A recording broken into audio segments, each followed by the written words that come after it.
4-day event today. Among them, the unveiling of a recent acquisition to the Constitutional Court art collection, The Dead Zone.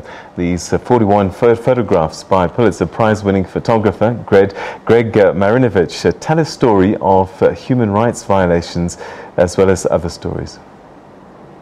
A visual history offering witness to the painful past and detailing some of the gruesome human rights violations in the 90s.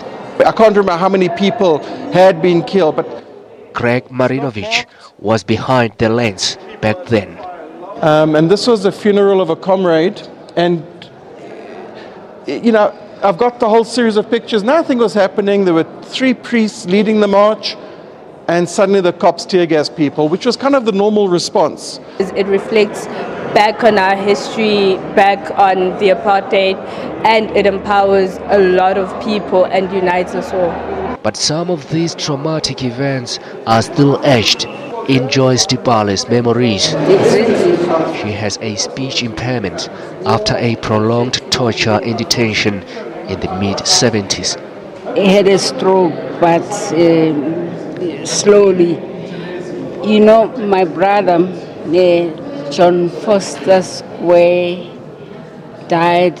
John Foster Square, and me survived 10th floor John Foster Square, torture and everything, but survived. Oh my God.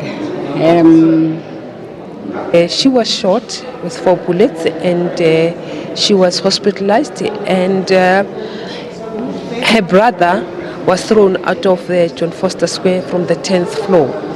And that's how, after when she was shot, she got a stroke, and that's where she lost her speech. It's among the sacrifices of the past which paved the way for human rights to be recognized. I think there is no other better time than now to stand up for human rights. There is no other significant time. So I think it's very important for us as South Africans in terms of looking back where we come from and where we are today. Harrowing struggles of the past that finally led to the country's transition to a constitutional democracy. SABC News, Johannesburg. A 28 million rand Craddock 4 Garden of Remembrance was unveiled in the Eastern Cape to commemorate the day. It honours the 4 activists that were killed by the apartheid government police outside Port Elizabeth. The garden embraces the memoirs of anti-apartheid activist Matthew Goliwe.